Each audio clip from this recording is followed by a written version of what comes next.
have the Bernie Blackout director and executive producer, Pat McGee. He's made a lot of documentary works, films, series. And it was such a treat to be able to work with him briefly on this project. And so, Pat, thanks for joining me. Thanks for having me, Matt. Yeah, go ahead. It's kind of crazy. You know, we worked on this together, so it's now I get to be on your live stream. Yeah, so, I just wanted to say congrats, to you. You know, you did an awesome, fabulous job on this, and it was, likewise, it was a pleasure working with you. So, thanks, man. It was a crazy month or so, and we got through it, and it was a great collective effort by our whole team. So, I mean, for sure, with you and Terry and Adam and Chris Lockett and the whole crew. I mean, I couldn't believe we pulled it off. But thank you so much. Oh, my pleasure. And yeah, so a lot of people probably don't know that this got done in about a month, maybe a little over a month. Like, that's incredible for a feature-length documentary. Now, that's, of course, in post. Now, before we even got to post, before I was ever involved at all, just tell me how you got the whole thing running, how it started. Sure. As a Bernie supporter, as someone that cares deeply about the movement, I was really attracted to having an opportunity to try to go out and document what was going on. I knew I wanted to do something about the Sanders campaign, about the movement, and I had pitched several ideas to the campaign. And honestly, I never got a response. I never got an answer. I had this idea, we'll follow, someone on the campaign trail 24 hours before the Iowa caucus. Well, I had all these different formats, and I didn't really hear about anything. And about a week before, I started getting announcements, press announcements, and I was getting press access. So I jumped at the opportunity to grab my camera. I called up my DP, one of my awesome DPs that I've worked with for 10 years on a variety of projects, and said, "Hey, do you want to go on the campaign trail?" Greg Taylor. And he said yes. He dropped everything he was doing, and then we just headed out, to Iowa.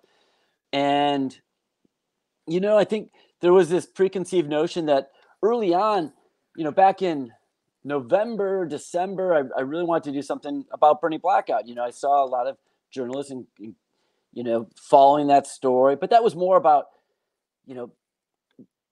people not reporting as much about Bernie Sanders as they should be, right? And so and then somewhere around January, when I was really going, okay, I'm going to jump out in the field and try to make this happen, everything sort of changed. And after the heart attack, Senator Sanders started, gaining momentum. He was surging. He was doing well in the polls, and the media increased. So this idea of him not really being reported, kind of disappeared. But I thought at the end of the day, for me, I just wrapped another project. I wanted to be on the campaign trail. I wanted to talk to the supporters. I wanted to capture that raw energy. And, sometimes you just kind of go for it. And I can't thank Greg enough. And my wife for saying, yeah, go for it. Man. Yeah. It takes a lot, yes. Yes. So, you got to have people that believe in you and trust in you. And, we had that going here, and then we got to go out there and just follow what was happening. And that was amazing. Yeah. So many, that's really how it usually gets done. Like any project, like, worth doing, unfortunately, usually, in my case, you swooped in, you're like, hey, you want to join up for a little bit, help us out? So that's totally right. Usually what happens is you just got to start something on your own, and I don't think most people realize that. I don't know, a bit, but that's the truth, and I'm glad you did that in this case. Yeah, it's you gotta decide that you're gonna do something, and just like anything in life, once you decide it, if you're a strong-willed person, you're gonna make it happen. And, fortunately, I had good people not only to go out and shoot it, but just to make it happen, because it takes a little more than just, one person in the camera and, sure, in some situations. And we had a great team, but yeah. Yeah. And there's a great point about the support too, because, honestly, for most people, like the people around them, and they always mean well, but they're like, what, you can't, pour all this energy into something you don't know you're going to get, a profit from, that you're not Yeah. getting paid to do. You can't put in all this time and energy. So yeah, props to you for just like doing it anyway. And absolutely, Anyway. big, thank you and props to Vice. I mean, honestly, we could have came back from the road, and the idea was it was going to be a project that at the time I thought it was going to be a dogfight down to the wire. And I really wanted to have this done. I was thinking in my mind, fast track. We can get this done before the Democratic National Convention, before July. At that time, the first week of July. And hopefully, this will shed some light on what was going on. I never thought in a million years, the last day of shooting in Cleveland, I would get a call from Vice, and they would be brave enough, to, back something like this. I mean, we're basically, giving a hard, honest critique about mainstream corporate media, which clearly they're part of to some extent. They're not cable news punditry, but they're in the mix. And, big, big credit to them for believing in the project and having the balls to do it, Obviously, would have been nice if it happened sooner. And that's a lot. I mean, I totally agree. That's something a lot of people, people comment. That's how they feel, and I agree with them. But interestingly, they did give it the green light after you'd gone and shot all this footage. They gave it the green light after all that, and before Bernie dropped out. So it's not like that would have been less ballsy if they did it after Bernie dropped out, but he hadn't dropped out at this point. People wouldn't know that, unless we. Matt, that's a great point, because it happened. Everything was so fluid, and so many things were happening from the time it got picked up. The campaigns were suspended essentially in terms of live rallies, so that was happening, and then we had Bernie's campaign being suspended, dropping out essentially, and then the Tyree thing happened, and nobody reported on it, and then people were reporting on it, and so many things were happening. And it's interesting when you see all the comments online, they're like, well, it would have been great if you would have, and it's interesting, and it's a really good point is Vice did greenlight this when he still was in the campaign, and when it still could have made a difference. And so they really did take a chance. And, but man, I couldn't agree more. It's like, this could have been so powerful and more impactful if this was happening, if we got to see this right before Super Tuesday. My God, would that have been awesome, because now it's a, I read all the, and I've never been much of a social media person in terms of, social impact, Twitter and all that.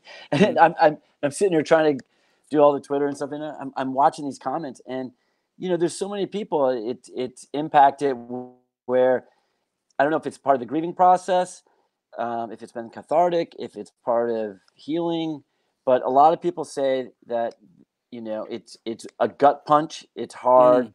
And I know that there's, a number of people that just won't even, that haven't finished the whole thing because they're so upset. I think there's a range of emotions, and, from people watching, film that definitely affects their lives, Well, that's what makes a good film and a good story, one that elicits emotions. And so I mean, that's part of what makes it a good film. But yeah, there are certainly some sad parts, because I remember, first, before we move on, I do want to say, obviously, this is not above criticism. I could criticize things about much too, but but since this is about one thing they did well, I'm not going to focus on that this video. Right. But they so when you were filming for Super Tuesday, I assume yeah. What were you feeling then? Because sometimes, I mean, if I'm documenting something, sometimes I'm just so in the moment that I'm just like only just thinking about framing and like, is the audio good? And I'm not so like, the emotion's not hitting me so hard at the moment until I look back at it afterwards and see how was it for you guys? Super Tuesday. It was interesting because I remember being at the expo at the ground, and we got there super early. and we spent a number of hours just in the parking lot. And I know we had a call with Vice that day, and we talked to their team. And there's all these different scenarios, and people are getting excited about the project. And we didn't know what was going to happen. When you look back at it real time, I was worried. I was worried about what had happened. But at the end of the day, I didn't think the totality was going to be what it is or was. I had no idea. Hmm. And so when you're looking at it in real time, I actually look at some of these pictures, and you're in that kind of vacuum and you're isolated, you're in this building and it's just packed. And you have people that have come from all over the place, but you also have this great, amazing group of people that have followed him. Their family, they're people from that community that know his life. They know his track record. They know him better than anyone. And it's filled with people like that. And it's such an amazing group. And then as the results were coming in, I'm like, okay, well, we're going to hear from the southern states, and they're going to call these early, and it's going to be, they're going to make sure that they rack up a bunch of, projected winners, right off the bat, because it always seemed like that's the way it was going, right? But I kept my eye on Texas, and having spent time in Texas and knowing that not only we made that competitive, I just kept seeing that. I'm like, well, it's going to close the gap. It's going to close the gap. These are just the early returns. And it never did close the gap. And that's where I kept looking at. And then I would see flashes of Massachusetts. And I was like, that doesn't make any sense. And again, I'm thinking, okay, I'm waiting for it to change. And I remember just, okay, I got to keep getting more interviews. I got to keep, fighting between the sound and making things, that you can actually hear. Yeah. But I'm also a supporter. And I'm watching this unfold in real time. And I don't fully understand this. Other than Texas, I thought we were going to win. I mean, I was there. I spent time in Texas. And then I see Massachusetts, and I was like, what is going on? And then I looked at Maine again. And when I start seeing Maine, Massachusetts, and Minnesota, something seemed really messed up. And, it's interesting, too, because I look back at it. I remember in that room, I probably washed my hands, I don't know, like 20 times. Because at that point, it really was. I mean, we were so slammed in there. And the delay for Senator Sanders to come out. And then when he finally came out, I'd love to be a fly on the wall, what was going on in the back, to see his family come out. And, as someone that tells story, I think, capturing an expression on someone's face means more than they'll ever tell you verbally. And I just remember when the family came out, I think they knew more than anything because they can pick up on probably cues. That's just me guessing.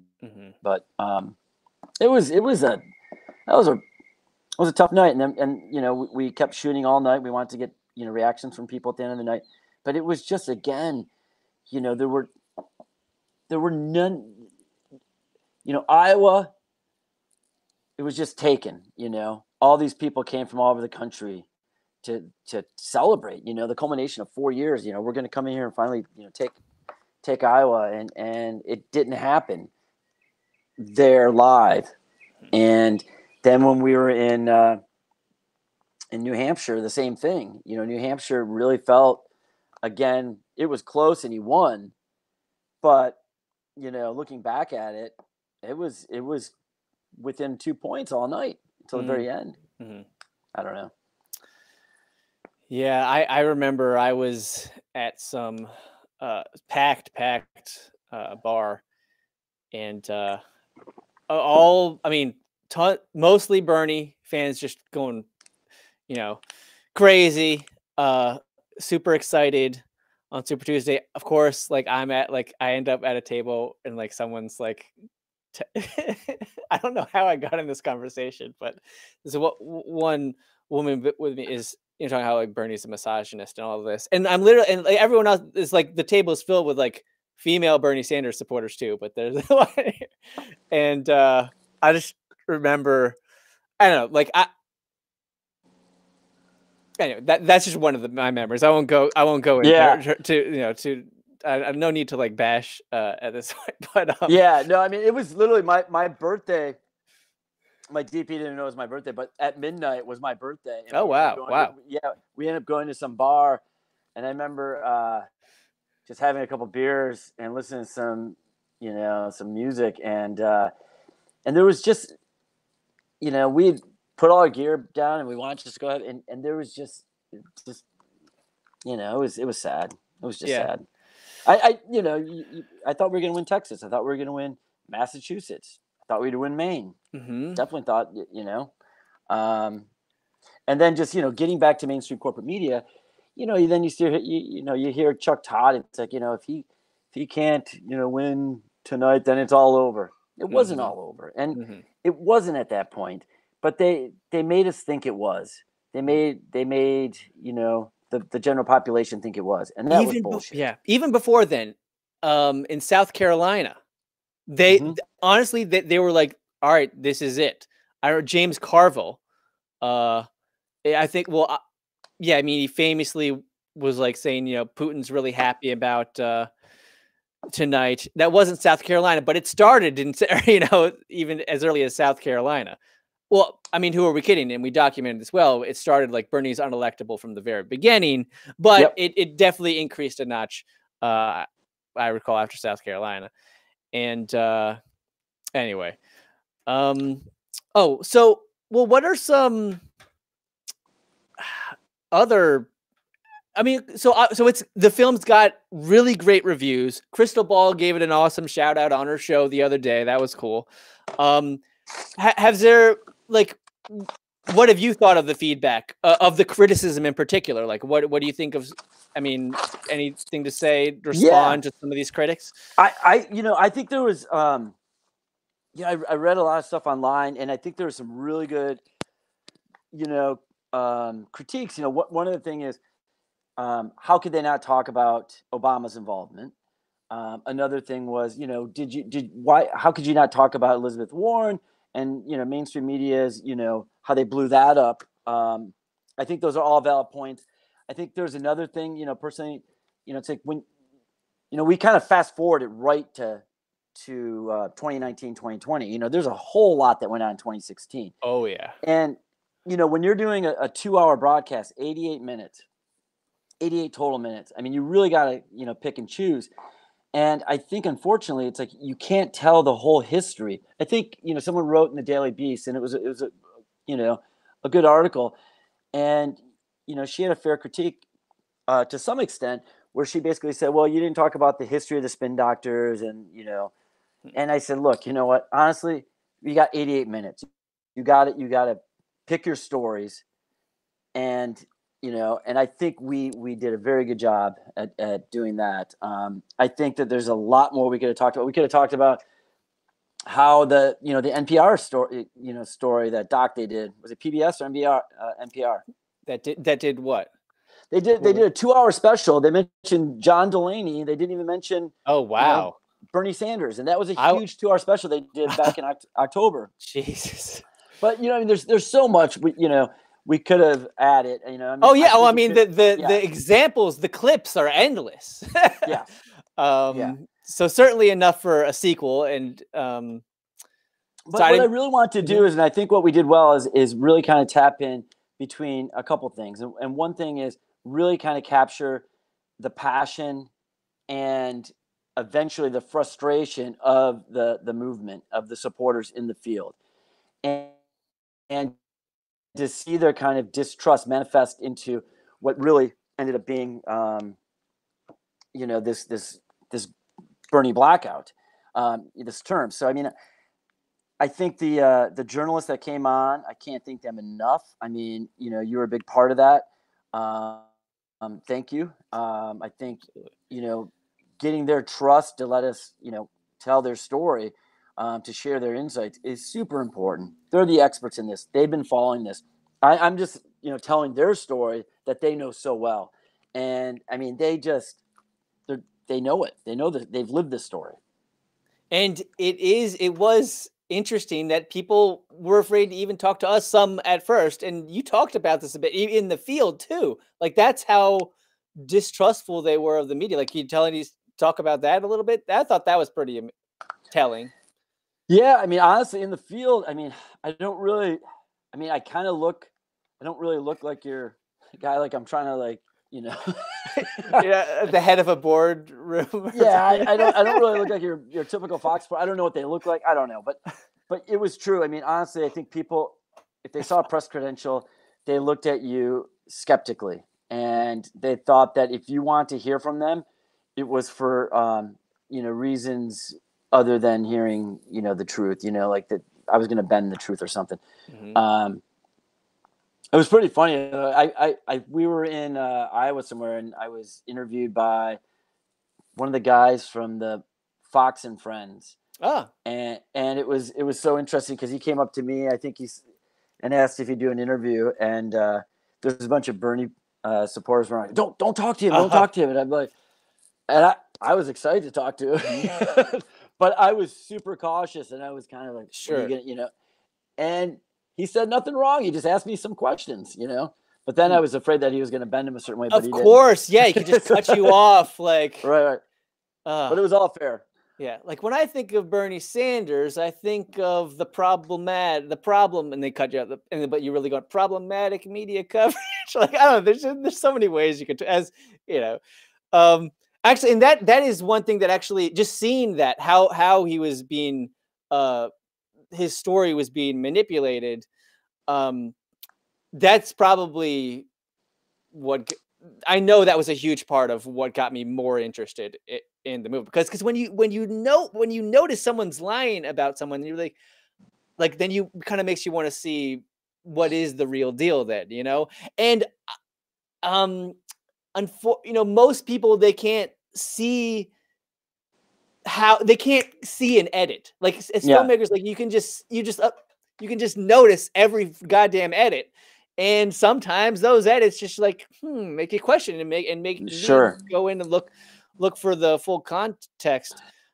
I mean, I think one of the things that really drew me to telling this story is that as a storyteller, I mean, we get to create a narrative, we get to tell a story, and I think the biggest thing, you know, is that when you look at cable news and the punditry that's going on,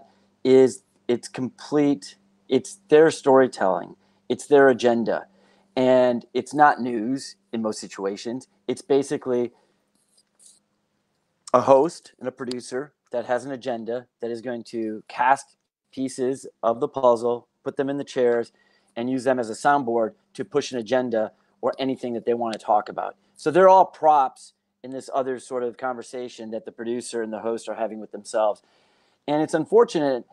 I don't think a lot of people understand that. They just expect that when someone's on TV that they're an expert, de facto endorsement of some, you know, that they're an expert, and they're not. Yeah. They have a reason, they have an agenda, and it's, you know, it's driven by a number of factors. I mean, I always thought it was crazy if you look at, you know, in a very, very simple argument, 65 and older, those people supported Joe Biden. 25 and under supported Bernie Sanders. Where did they get their news source? Yeah. 65 and over from cable news, crushing it. The ratings through the roof. 65 and older. That's their base. That's their audience. 25 and under, people that don't watch, don't trust, don't have, aren't going to pay, cut the cord. Those people, alternative, independent news media source, they're all Bernie. So, I mean, I hope, and I've said this before, I hope that this film is kind of like a launching path for the death of cable news. And I hope at some point we really start to kind of like chip away at their numbers. I mean, if you look at the ratings, it is absolutely insane on how well cable news does. And it's all, it's sad, and it's all, you know, well, it's those ratings, right, super left. Well, those ratings often aren't based on, well, I mean, we know what they're just based on eyeballs, and it doesn't mean they're informing those eyeballs. You know, it's just entertainment.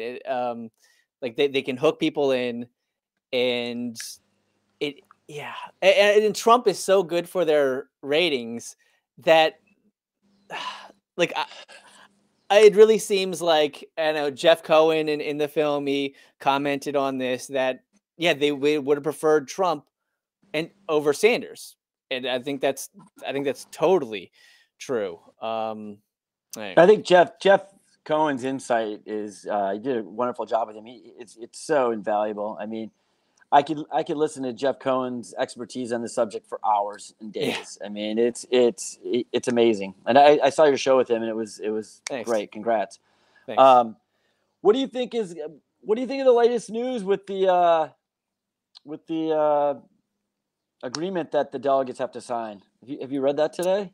No. What's the new? I haven't heard about it today. I mean, just the Sanders campaign is asking, convention delegates to adhere to a guideline of etiquette. Huh. I wonder. Yeah. Well, I wonder what that guideline is. I mean, if you can't just, I mean, obviously some, you I mean, maybe shirt and shoes is required. I can understand that, but no, beyond that, go ahead. No, you just had to play nicely, and I think it was. Am I synced up now? I think it was the same sort of thing that people that were involved in the campaign had to sign, but now I think it's being extended to people that are delegates that are going to the convention, that they have to play nice, not say anything. Yeah, they're not even part of the campaign. That's strange. But are they signing it because of the campaigns making them sign it, or is it because of the DNC? The campaign. That's messed. Yeah, that doesn't make any sense. Well, it was interesting because Crystal Ball said, going full Bernie bro or something, and then someone wrote and said, "Hey, didn't they see the film? I mean, we debunked that myth, that Bernie bro myth." Mm-hmm. Yeah, that's. I think that's might be my favorite part in it. One of the best parts of it. Because it's such a thorough debunking. It's so thorough. Yeah, Jeff Winchell did a great job. I mean, yeah. Isn't it amazing?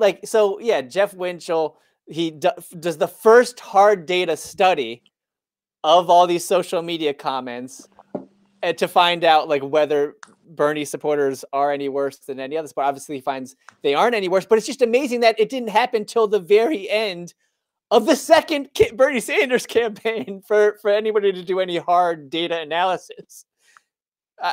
Anyway. Yeah, I mean, someone had. It is amazing. It really is. Yeah. And yet, I mean, with all that reporting, with all the talk of Bernie Bros, everyone had been talking about Bernie Bros for 2 campaigns without actually looking at hard data. It really, it just seems like that would have been such a useful tool. Here's a quick little 2.5 minute segment, maybe 3 minutes. Go viral. And anytime you hear this lip flap, blah, blah, blah about Bernie bro, you just go, ding, here. Yep. Go, and then get back to me later. Yes. It was just constant. And, just the narrative in these arguments and just what they were reporting as news when it wasn't news. They weren't reporting about, facts or issues. They were reporting about electability. They were reporting about Fidel Castro, and it was it was exhausting. And random tweets just from anonymous users, anonymous social media accounts, anecdotes. But Bernie Blackout, because of Jeff Winchell, analyzed 100 million tweets. And when I saw that originally, I'm like, 100 million tweets? Who does that? That's awesome. Yeah, talking about people, people who go out. You just got to go for it. You just got to do it on your own. You can't wait for some grant. Right. So Jeff Winchell is one of those heroes also, for sure. Let's see. Have you seen, as far as did you have something you want to say? Something else? No, go ahead.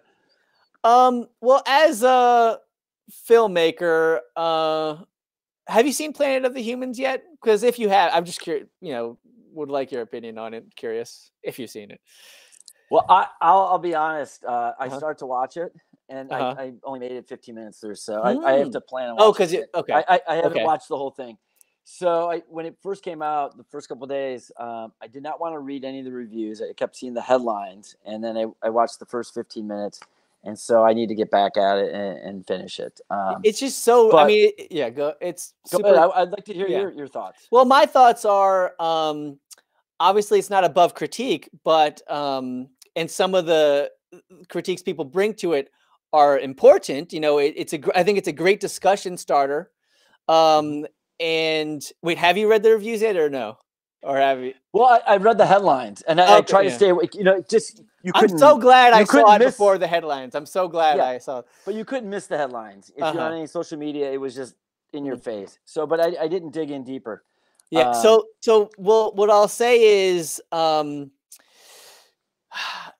just like you were saying before, you know, I mean, we have basically it's kind of the same critique people made about our film, the general critique, and like, mhm, most people really enjoyed it, but for the ones that didn't, yeah, or that had a critique, it was, well, why didn't you cover this? You wish you should have covered this instead. You should have covered this. Well, you just can't cover everything in a film, and right. it's definitely not a film that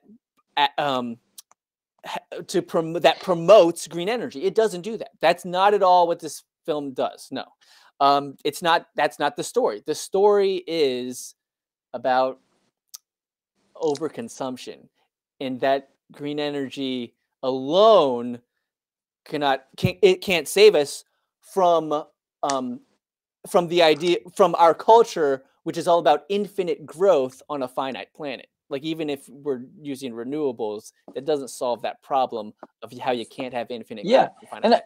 Yeah. I think the important thing to take away from a film like this is there's you're not going to have all the answers. There's no silver bullet. At the end of the day, what makes a lot of Michael Moore's films effective and powerful is not that here's the perfect answer, here's the solution. What it does is it creates a conversation. It raises the bar of the discussion. And that's what you need to have. And if that's gonna, if it's gonna piss people off a little bit and irritate people, well, you know what? A good conversation does. And I Mm-hmm. think that's true with Bernie Blackout. I think there's some people that are upset this wasn't talked about or it was done now when it was Mm-hmm. Not released. there. There's a lot of things, but at the end of the day, people are talking about it and they're having an honest conversation. It's like, look, we got screwed, and they're like, well, it's too late. Like, well, is it too late? Is it too late to talk about how corporate media has too much Yeah, influence? that's still a problem. That's still a problem. That's not going away. Yeah. I hate to say it. It's Yeah. like maybe Bernie Sanders isn't going to be our next president, Mhm. but that the fact that the corporate media conned the average voter Mhm. is fraud. It's Mhm. a joke, and it needs to be exposed. Mhm. And I think our film's digestible. I think it's people can watch it and understand a little more. I think Mhm. I think there's a look. If you've been involved with this, it checked all the boxes. We get it. But I think for people that really haven't been involved and they watch this, it's a really good introduction to say, holy shit, are you kidding me? Mhm. This was going Mhm. on. Mhm. That's important, to make it accessible for other people. The people that are like you and me and a lot of, they got it. They figured it Yeah. out. Mhm. This isn't necessarily for them. They can watch Bernie Blackout and have some sort of kind of like a nostalgic, cathartic moment of recovery or whatever it is. But at the end of the day, this is for a general population to understand what is going on and how dangerous this whole situation is. Mhm. Yeah. Is there just before I forget, this is kind of a funny. So one of the one of the reviews, well, his name's Michael Tracy, and I actually like him. He's a total contrarian. He's a total contrarian. I guess I like that about him. But he goes like, oh, but this movie was. He's talking about Bird. This movie uh, was ridiculous. He goes, this movie was ridiculous. There was no Bernie Blackout in 2020, and then somebody pointed out that he had that he hadn't actually seen the movie, and I looked at the time he tweeted it, and it was before the movie was even publicly available. So I just thought that was hilarious. So he didn't see the. He wrote that before he even watched it, if he watched it at all. I mean, well, yeah, of course. I mean, it's like I love that. You know, it's like I'm trying to find this one. I got this great email from. Please share. But it was awesome. It was that lovely text. I think I sent it to you, but just the other day, received from this lady who is a professor. I think she's a faculty member of Antioch University. She used to teach at American. Cool. Anyway, it was just it's just really cool to see it not only reach hardcore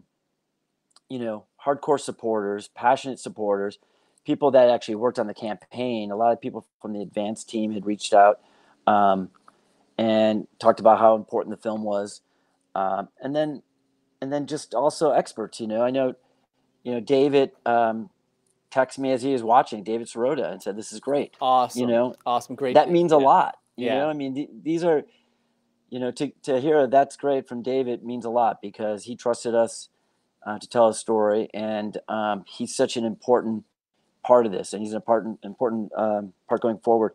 But I got this great text from. Let me see. I'll say Humanist Report liked it. He had a little cameo, so I was always very glad to hear he watched it. Did he say anything about it? Yes, he said he really liked it. Yeah, so that was great to hear. Always good to hear the people because he we didn't interview him, but we just do some clips, and so you always hope that when someone doesn't get angry when you use their clips, but he liked it, and I thought he would, but it's just great to have that confirmed. Yeah, so this was great. We get this letter, and she's from the academic world, but she's also a documentary filmmaker. And then she said, Bernie Blackout is a must-see film for all students of media, journalism, and political science. In gritty detail, Pat McGee's investigative report unpacks the strategic role mainstream media played in framing the Sanders campaign. It goes on to say how important this is for media and journalism students to watch this. And she's actually making it part of her required viewing for her upcoming class. That's cool. So, I mean, that just means a lot. I mean, it really is a good examination of. Get a little. It's like it's a great conversation starter for a media literacy class, and what our country really needs is some media literacy. Right?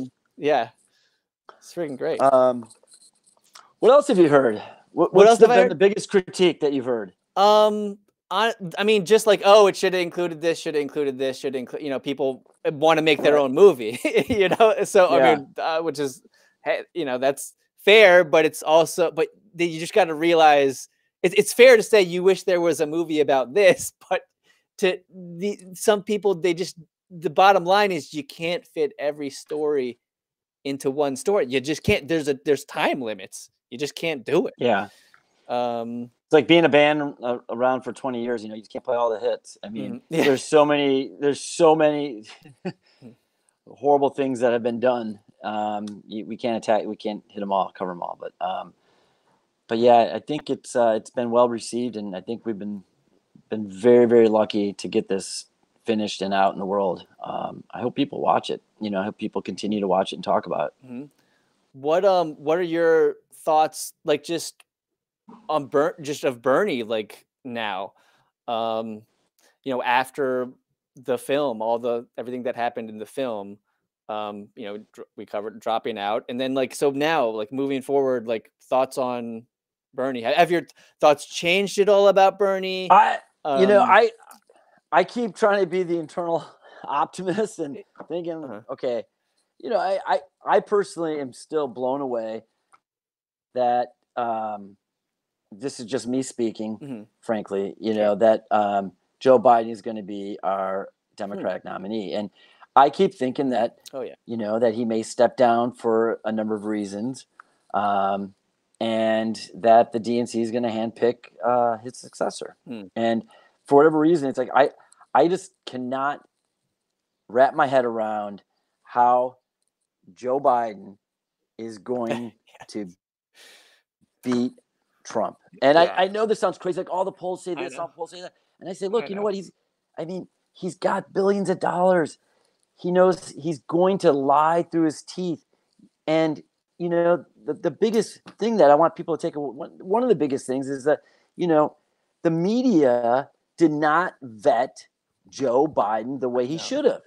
Mm-hmm. And the public was conned into thinking like he's the most electable person, when in my opinion, he's not. And so that becomes a real big question mark going into this whole thing, because if we had a real honest primary where the media was really kind of, you know, digging in deep the way they dug in deep and pulled out literacy clips of Sanders, they did that to Biden, he probably still wouldn't be standing there. And so, I mean, we'll see what happens. I mean, you know, my biggest thing is like, I personally do not want to see Trump in office anymore, any longer. Never did, never wanted him. He's got to go. And, but at the same time, you know, people are saying, like, people ask the question, well, what, you know, I was interviewed the other day and they said, well, what's going to happen to the Sanders supporters? And I'm like, well, you know what's going to happen to the Sanders supporters? They're going to be like they've always been, independent thinkers. They're going to come up with their own decision. And that's one of the reasons that they were attracted to Bernie Sanders to begin with. And so when people kind of lump us or Bernie Sanders supporters into one group and like, who are you going to vote for? It's like, come on. I mean, really? Is that a conversation we're having? Like, there's just like this.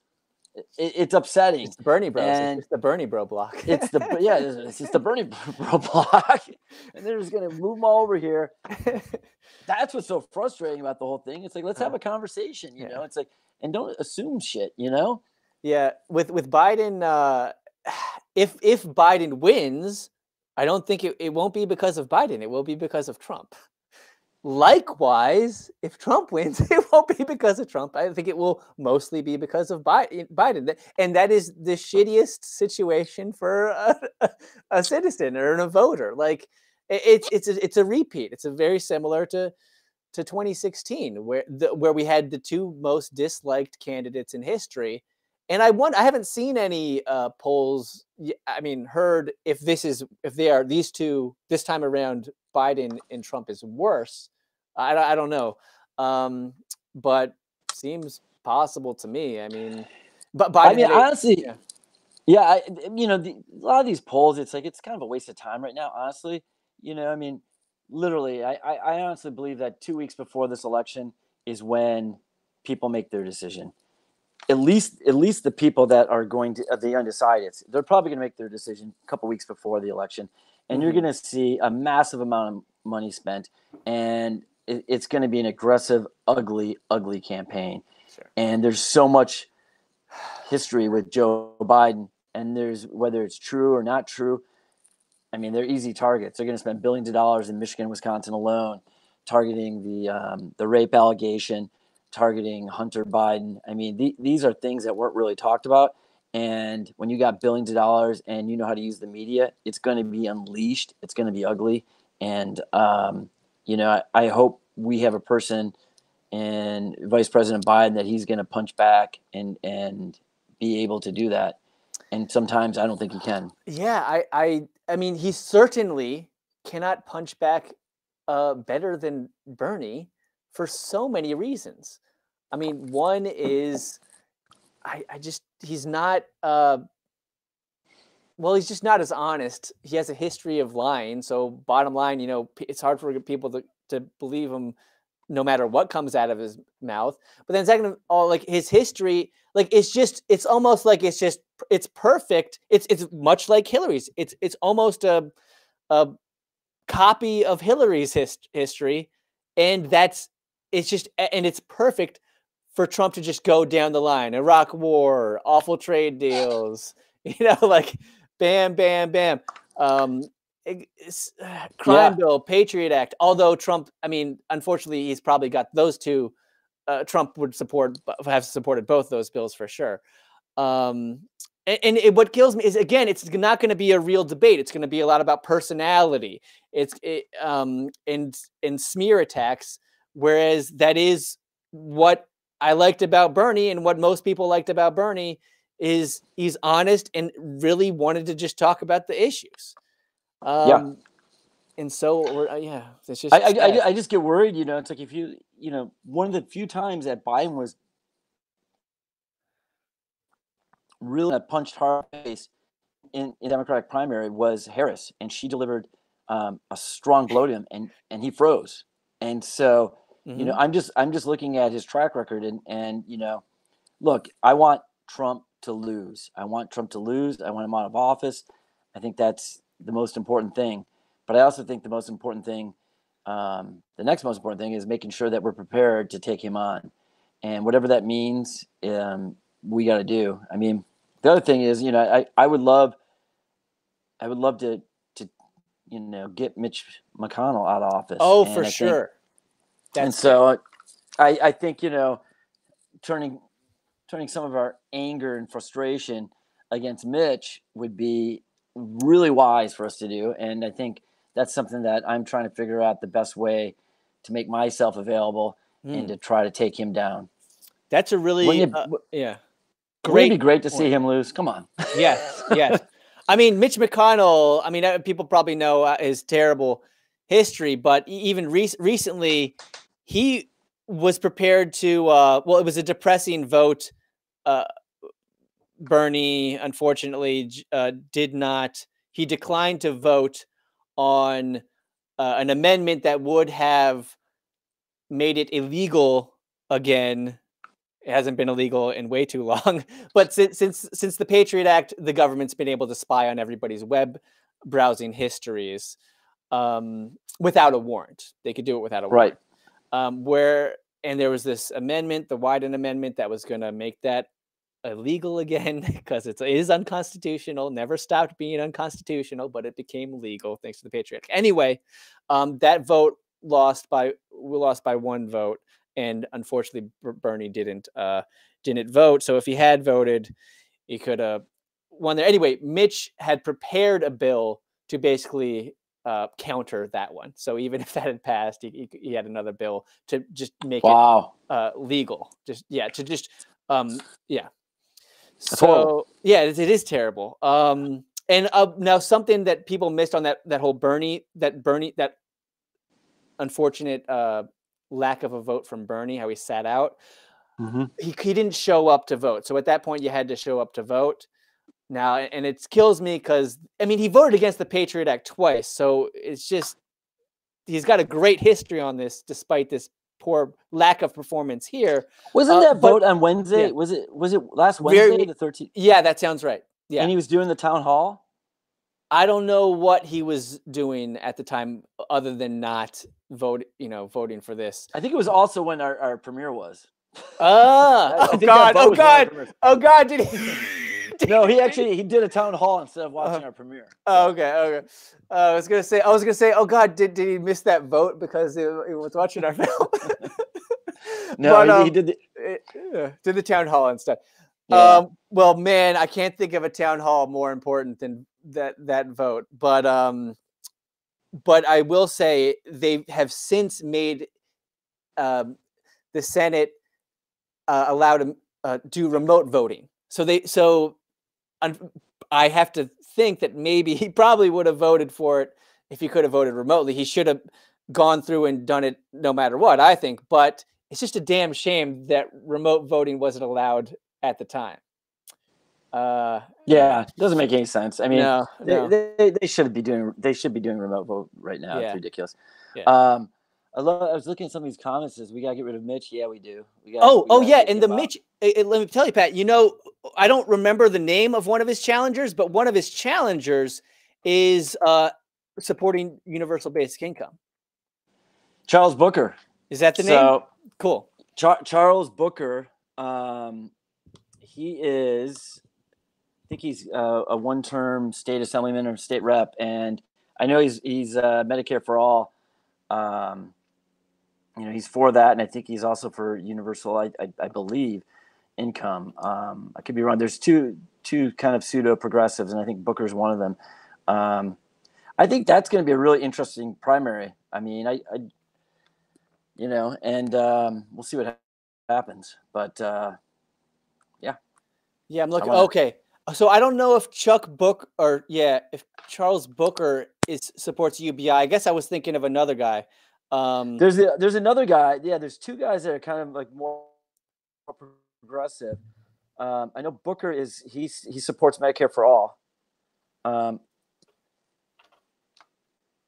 Universal. I know the Who's the other guy? what I'm blanking on his name. I'm looking it up, trying to look it up now, but I know that one of the guys who helped out on Yang's campaign is working on this guy's campaign. I mean, his whole thing. His name is Scott Santins. He's a universal basic income total guru, and a friend of mine. And so, yeah, it says here. It says Charles Booker supports universal basic income. Oh wow! So we might have that was January 20. Yeah, January 21st, 2020. Booker backs universal basic income as he runs left of McGrath in U.S. Senate race. Cool. Yeah, and he also was just endorsed by a number of members of the state house. I think it's gonna be a really interesting Democratic primary. Okay, so there's this other guy again, running in Kentucky to get rid of Mitch, and the last name is Mike Broyer, whatever. So hopefully we can get rid of Mitch. Yeah. Either of these guys sounds like a good replacement. Yeah, cool. And I'm glad you brought that up because that is much more. It's much nicer to be able to think about a real possibility of getting rid of Mitch, replacing him with somebody good rather than this shitty debate that I know we're in store for between Trump and Biden. I know. Just hardest our effort, get rid of McConnell, Mm-hmm. I mean, what's going to happen is I'm saddened by the idea that we're not going to have the enthusiasm to go after Trump that we would have had with Bernie Sanders. And that for sure really hurts because I think you would have seen a whole country electrified and just completely on fire to remove Trump. And now I just think people are going to be dragging their feet going, you know what? I'm going to vote against Trump, but I'm not voting for anything. I'm voting against something. And voting against something is never, ever a good way to increase voter turnout. Yeah. When you vote for something, you increase voter turnout. When you vote against something, you stifle it and people drag their feet into the polls. And that's upsetting because at the end of the day, I will vote and do whatever I can to get Trump out of office, but I wish I was voting for something. That's also just it's just also not a good way to make progress.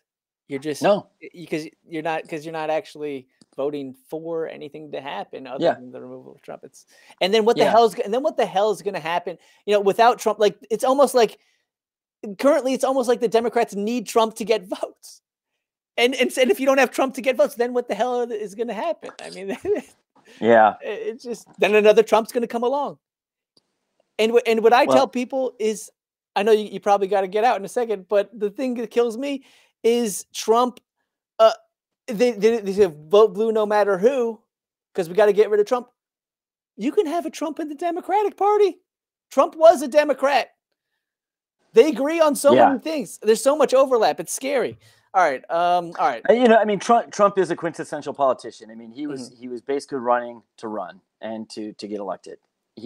There was no conviction. There's no values. He's an empty suit. He's just some guy that was seeking power. It's pathetic and it's disgraceful and it's wrong. I just want to say thank you again, Matt. I mean, you did an outstanding job on this film, and I can't say enough good things about your work and how talented you are, and I just want to just say thank you. You're a part of a team with the guys, Adam and Terry, and Chris Lockett, and all these guys,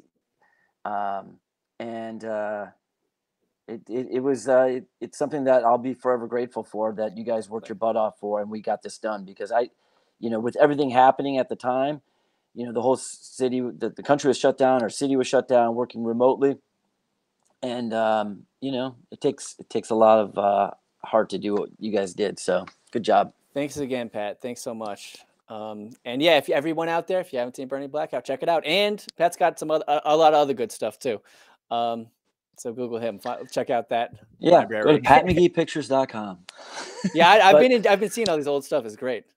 yeah, we've done 2 other feature docs. One called American Relapse about the opioid epidemic that was later turned into a 10-part series for Vice called Dope Sick Nation, and we also did a feature documentary called The Deported, and we followed 4 families over the course of a year and watched how if someone was being removed from the country and having their family split up.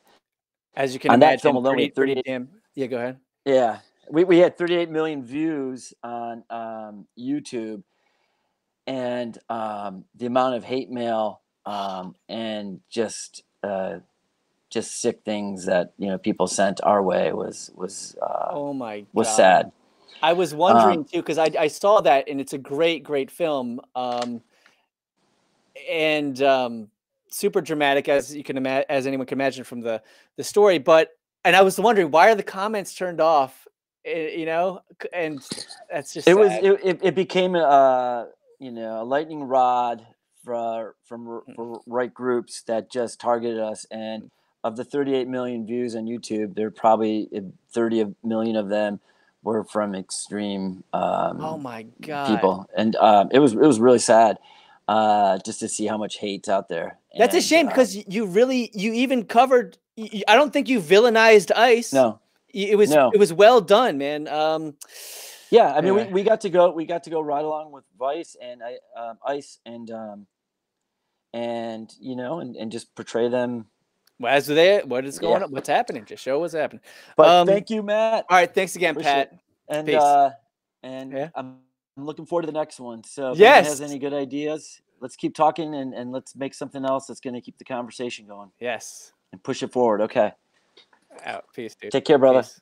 Thanks. Bye. Bye. How do I go?